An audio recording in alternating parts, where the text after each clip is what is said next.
Hello, ladies and gentlemen. Welcome to 1derings. I'm your host, Steven, and I want to thank you guys for joining in. First episode, I'm very excited. I'm sorry I'm talking in kind of a lower tone. I started this a little bit later than I intended to, so I'm going to try to keep my voice low enough for my neighbors. Before we get into the topic of today's podcast, vlog, whatever you'd like to call it, I wanted to kind of give you guys a general idea of what the format is going to be. So, I'm going to be uploading an episode every Tuesday and Thursday of the week. Now, the way I'm going to do this is I'm going to introduce the topic the first time, like on this Thursday, I'm introducing morality and how we sell our morals. And then the following week, on the same day, I'm going to do a follow-up video in which I answer questions that you have or take rebuttals that you give me into consideration. Now, the way that that's going to work is I have in the description an email for you guys to send questions or remarks to. The email is 1deringsquestions@gmail.com. So the way that I want you to do this, if you have a question you want me to answer in a video, or if you have something to reveal to me that I didn't consider in the previous video, I want you to go to the title of your email, put your first name or whatever name you'd like to be called, followed by the title of the video. That way I can keep them organized. And then list your question below. So let's say John decides that he wants to ask a question about this video. In the title, he would put John, morals for sale. And then he would type out his question like, where would you say America has fallen the most morally? And that's an easy question. If you want to know that one, I'd be happy to tell you what I believe is America's biggest falling in terms of morals. So,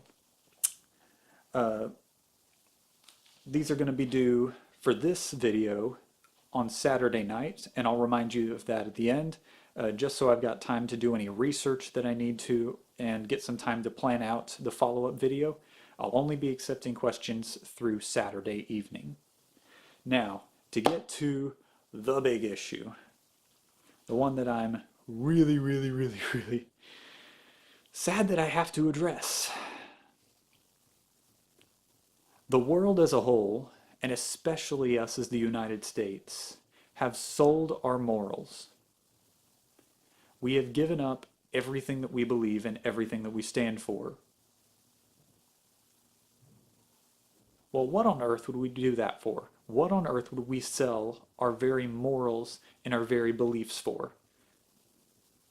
From the way I can see it, we have sold our beliefs for our entertainment. We're so hungry to fill the boredom and to fill the void that we will literally fill it with anything. We've become such strong consumers that we haven't even realized how much of our morality has been degrading over time. I've got a couple of examples for you. Here's a really easy one. Let's look at movies. I've heard the argument that movies used to be wholesome, and TV shows used to be wholesome too. I've heard the argument from even people that I really trust and respect, that movies and TV shows used to have a type of morality about them. There were things you didn't talk about, you didn't show, and that you didn't do in front of the camera. And as much as I want to believe that at one point in time Hollywood was this shining beacon of hope, the reality is that movies, and Hollywood specifically, have never been shining beacons of hope in terms of morality. Immorality has always been worshipped in film. For a good example, take a look at the 20s and 30s. When film was just starting to pick up, you would be amazed by how much these filmmakers got away with. You think that Hitchcock is the one that introduced nudity? I will agree. There's stuff in his movie, Psycho, that I didn't really need to see. But Hitchcock didn't get away with complete nudity, as some of the previous filmmakers from the 20s and 30s did. It's incredible that within a short period of time, standards were built up and then were torn down shortly after. There is a very small, what we would call, window of morality that people praise in films. Aside from that, even then, immorality was praised and worshipped throughout it. Look at the comedy movies. How many times do you see in those movies, pretty girl walks by and all the guys just kind of turn their heads and watch as the girls go by? How many times in these comedy movies or even in these war movies do you see the idea of a very sexualized woman who is strutting her stuff all over the camera come out? She's covered, she's covered, she's covered. But very obviously we're talking about an immoral situation, something we would not want our kids to be living. And these things are worshipped in our entertainment, our movies, our TV shows, and even our music. Here's another example of where we've sold our morals for our entertainment. Take a look at college campuses for a minute. College campuses are where we're supposed to learn to better ourselves, gather the skills that we need to go out into the workforce and be able to provide for a family. And you know, while on one hand that does happen, college reputations mainly come from the amount of parties and sex that come from them. And those are also praised and worshipped in our movies. How many times do you hear people talk about being able to party when you're young? Having a good time while it lasts. These are the best years of your life because you don't have responsibility. Well, I'm sorry that I didn't live like the rest of the world. I'm sorry I had responsibility while I was in college. But I don't care that I missed out on the parties because I'm not selling my morality to them. I am not selling my morality to the world. But that's what is the norm in society. It's normal for people to come to these colleges, and to get slam drunk over and over and over, to sleep around, and to basically, as we kind of put it here in the South, live a fool, if I'm getting that phrase correct. College campuses are another area that we have sold our morals for our entertainment.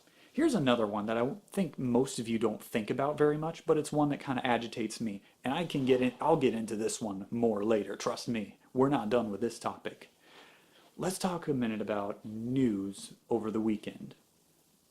I'll confess, even my news source is guilty of this one. What happened over the weekend?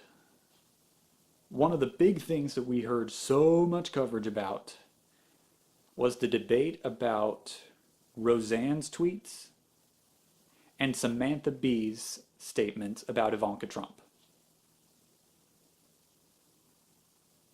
That is all we've heard about pretty much the entire weekend. A couple of little things speckled throughout the rest.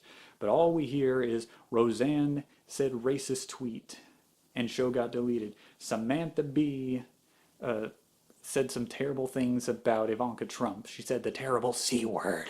Oh, that terrible C word. Which, by the way, to some people is crap. But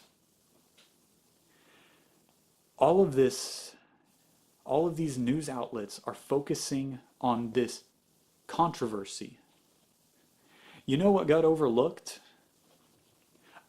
This weekend, during the same time that all of this has been going around, a study was released, a multi-year study, an in-depth study on Planned Parenthood was released. And there is some damning evidence that Planned Parenthood has been knowingly covering up abuse for years. When you think about it, it makes sense. An agency that offers abortion, yeah, that sounds pretty good to an abuser. There's a way to cover up the abuse. And we're not just talking about one or two instances. We're talking about multiple instances. If all of these people took Planned Parenthood to court, I guarantee you that they would win.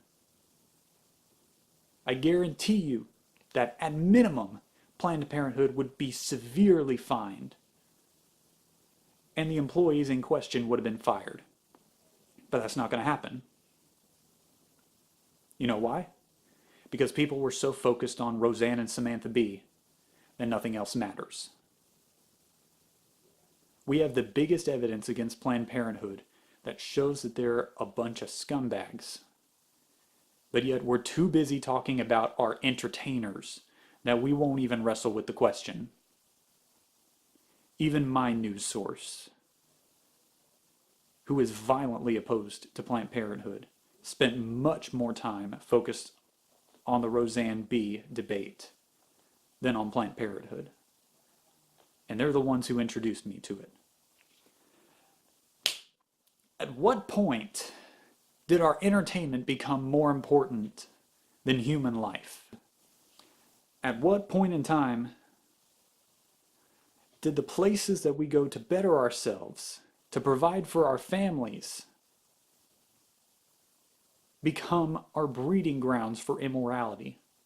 At what point in time did we decide that the movies that we watch are more important than the beliefs that we hold? You know where our worship centers are? They're not in church sanctuaries. Our worship centers are movie theaters. Our places of worship are our home entertainment systems, where we've got surround sound set up with our favorite channels hooked up with Netflix and all of our movie tickets that we're so proud that we went to go see, all lined up in pretty little rows. We have sold who we are. We have sold what we believe for the cost of a movie ticket.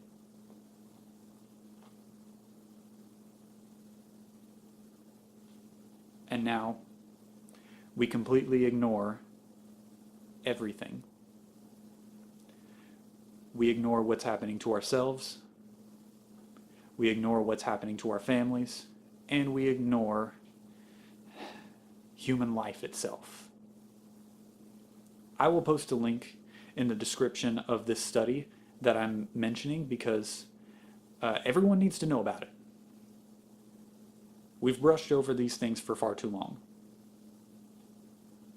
And I'm going to stop here because I can keep going for a long time. This is just basically to introduce to you guys what I'm going to be doing in this podcast. Because you'll see so many times, and even a lot of the people that I follow, people don't deal with the topics of morality. People don't deal with the consequences of thoughts. There's only one person I know of. It's Matt Walsh, and I will give you a link to the playlist of his streams, because I've found great encouragement in them, because he actually deals with these problems. Aside from him, though, even the people I respect, they don't deal with the consequences of our thoughts. You can expect that here.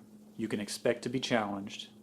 You can expect to be hurt at some point. You can expect to be pushed, and you can expect to grow. And I expect to grow as well. I hope that you guys give me some good questions to look over, to think about. I hope that some of you guys are able to help point me in a better direction if I'm off somewhere. This is just a starter. This could be a terrible one. I could look back 5 years from now and wish I had said everything differently. But I don't think I'm going to regret posting this because we've gotten too good at ignoring the bigger issues. And I'm tired of ignoring the bigger issues. So, I want to thank you guys very much for joining in. Send comments, or send questions and rebuttals to the email. Keep the comment section cordial. I will be monitoring. And I will see you guys next time.